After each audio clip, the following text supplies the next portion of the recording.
Oye, Fernando, preocupado. Dime. Ustedes tienen la posibilidad de salvar el partido.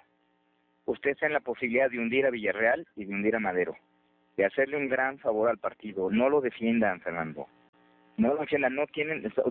Todos ustedes saben la cantidad de lapillerías que hacen allá adentro. La unidad del partido es entre iguales, entre gente honesta, entre compañeros. Esos somos los que tenemos que estar unidos. No en de unidad del partido dejarle pasar a estos pinches ladrones por lo que están haciendo.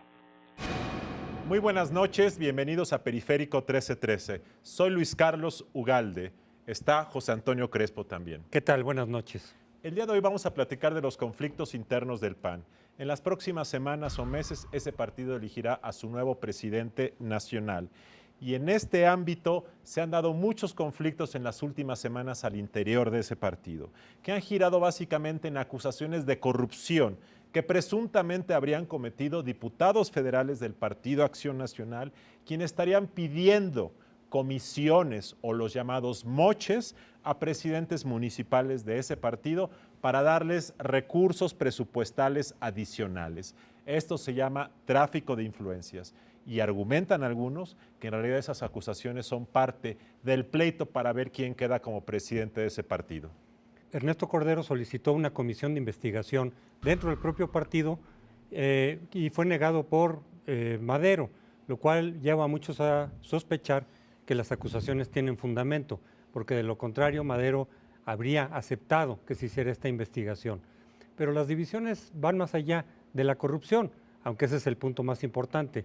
Ha dicho Ernesto Cordero también que Gustavo Madero ya debería de haber renunciado al cargo de presidente del PAN, pues aunque los estatutos le permiten preservarse hasta el último momento antes de la contienda interna, en realidad, dice Cordero, por cuestión ética debería de renunciar para no sesgar el procedimiento, aprovechando las ventajas que tiene desde el cargo y favorecer de alguna manera las condiciones para su eventual triunfo.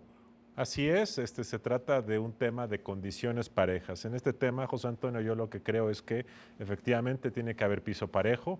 Es claro que el PAN cada vez más se parece a un partido corporativo, es decir, un partido que desde la estructura de poder genera como pirámides de seguidores con base a dinero, con base en estructura, y el PAN que tanto criticó esto en el PRI ahora parece que lo reproduce de tal forma que muchos piensan que efectivamente Madero tiene el dinero, la estructura, los aliados para poder ganar. Y justo lo que ocurrió en el Consejo Nacional del fin de semana pasado es que se nombró una comisión electoral que será, digamos, quien se encargue de la organización y la calificación del proceso de selección de la dirigencia nacional,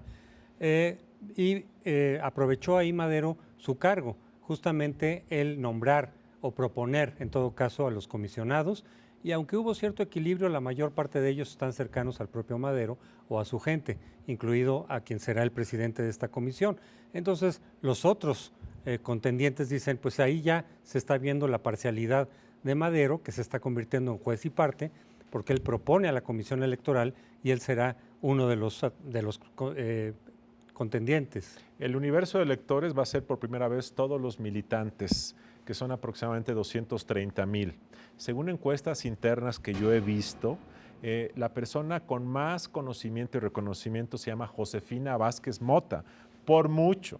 Y después vienen Cordero, Gustavo Madero, etcétera. No sabemos si Josefina va a participar, pero el hecho es que la preferencia es matada por el control corporativo según los propios panistas, y por eso muchos aventuran que Gustavo Madero va a ganar la elección de los próximos meses.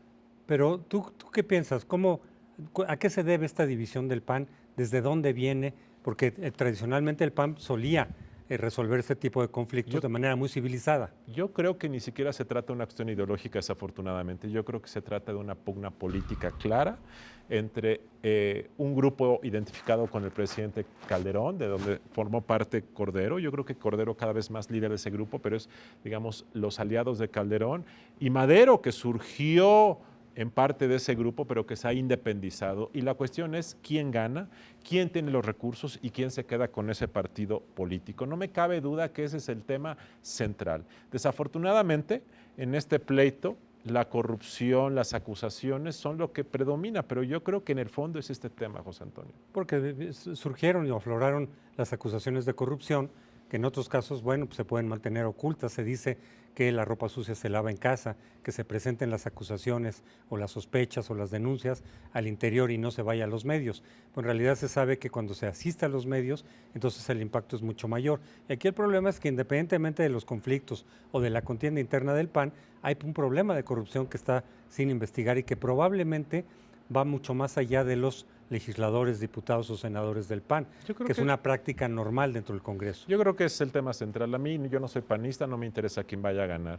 Lo que sí me da mucha pena es que el Partido Acción Nacional haya perdido su concepción de un partido íntegro que denunciaba y era como la conciencia de la honestidad en la política y se parezca cada vez más a cualquier partido, a cualquier político, que haya acusaciones tan continuas y muchas de ellas veraces y que además lo más triste de esto es que, como tú dijiste en el Consejo Nacional del fin de semana pasado, en lugar de tomar el toro por los cuernos y decir vamos a investigar, lo que acabaron es pateando la pelota, siendo cómplices, propiciando la impunidad y en ese sentido el Partido Accionar se está desdibujando cada vez más porque no son congruentes con su pasado.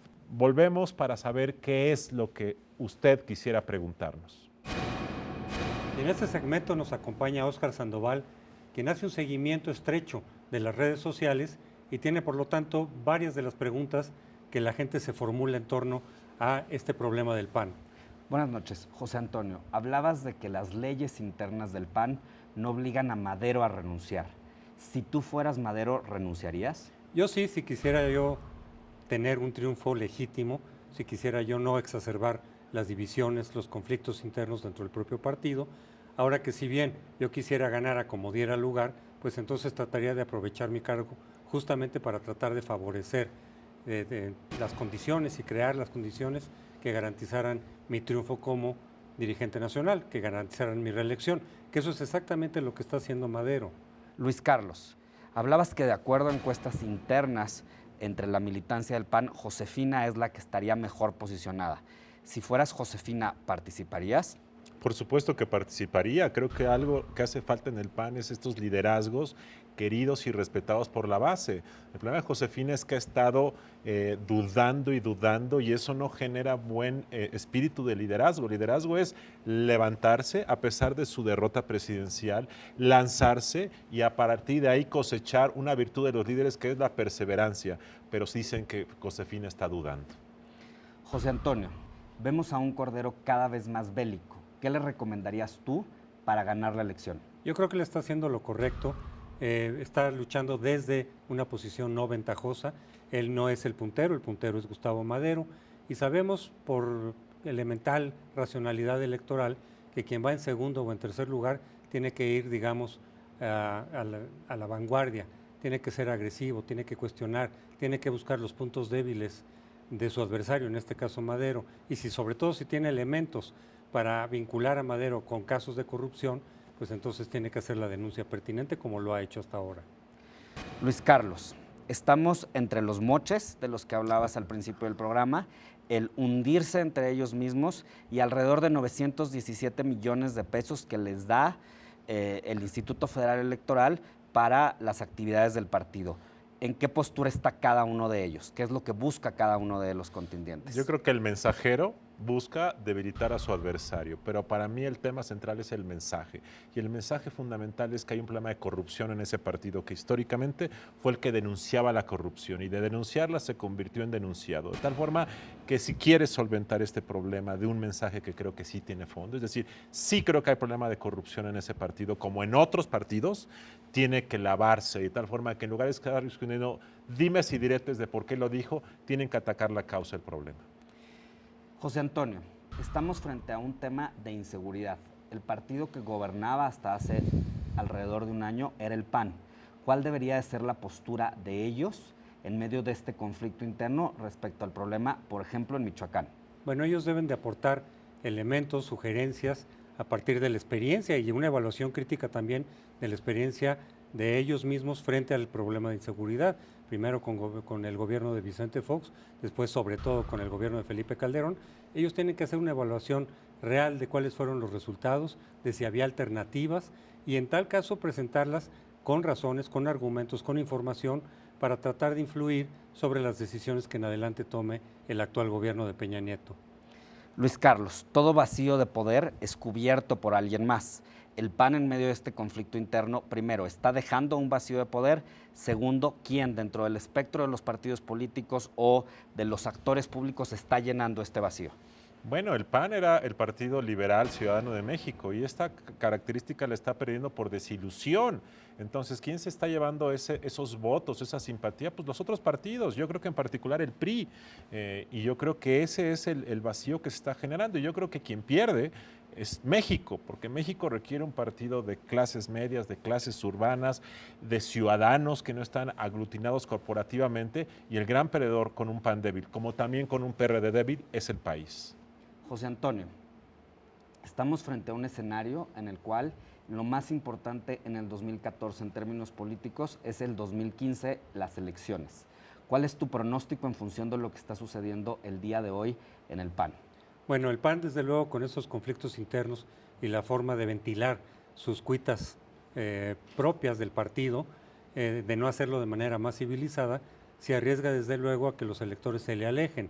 Aunque al mismo tiempo se puede entender que estando en una contienda interna por la dirigencia nacional, pues surjan estos choques. Falta mucho tiempo para las elecciones del 2015 y quizá lo que estamos viendo ahorita en términos de conflictos internos no influya sobre el electorado para dentro de un año y medio prácticamente. Agradecemos mucho a Óscar que nos hayas acompañado para darnos el pulso de las redes sociales. Volvemos con las conclusiones. José Antonio, pues yo estoy bastante decepcionado de lo que está pasando en el PAN. La verdad es que yo creo que este proceso de deterioro en un partido cívico, un partido liberal, un partido de ciudadanos, un partido que era un poco, perdón por la expresión, como la conciencia de México, se está desdibujando y se parece cada vez más a cualquier partido. Complicidades, oportunismo interno, gente sin ideología y sobre todo que cuando hay acusaciones, en lugar de dar la cara, se esconden, se patea la pelota. Y esto me parece muy triste para el PAN. Yo creo que el PAN lo está pagando caro y no han aprendido la lección de la derrota de 2012. Me preocupa mucho, me decepciona. Creo que México requiere un buen partido como lo era el PAN y se nos está yendo de las manos. El PAN efectivamente era un poco como la conciencia crítica del régimen y durante 60 años mantuvo el estandarte de la democracia, de la honestidad, de la lucha contra la corrupción, pero apenas llegó al poder y se empezó a comportar como el PRI y como los demás partidos en general, lo cual refleja que de alguna manera quizá el problema no era el PRI o no es que la corrupción fuera exclusivamente la cultura política del PRI, sino de todo el país, y que si el PAN no había incurrido en corrupción es porque no había estado en el poder. Pero esto que estamos viendo ahora, de hecho, no es nuevo, es un poco ya la consecuencia, por lo menos de los 12 últimos años, en que el PAN ya desde el poder se dedicó, como el resto de los partidos, a la corrupción, a la opacidad, a la falta de rendición de cuentas, y desde luego que esto es una lástima, pero hemos concluido. Los esperamos el próximo jueves aquí en Periférico 1313. Buenas noches.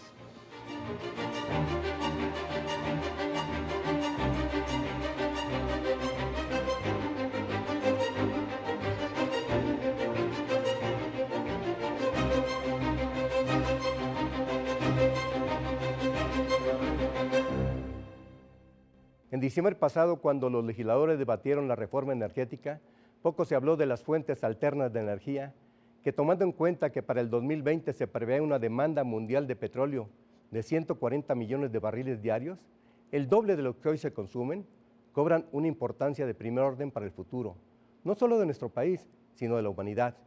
¿Y cuáles son las alternativas que se tienen? Son 4, la energía eólica, la solar, la hidroeléctrica y la geotérmica.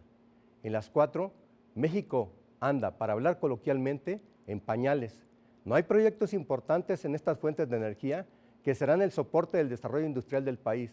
Son energías limpias en las que el gobierno de Enrique Peña Nieto tiene que poner una especial atención, porque el petróleo se acaba y hasta donde se ve, no estamos preparados para afrontar su final.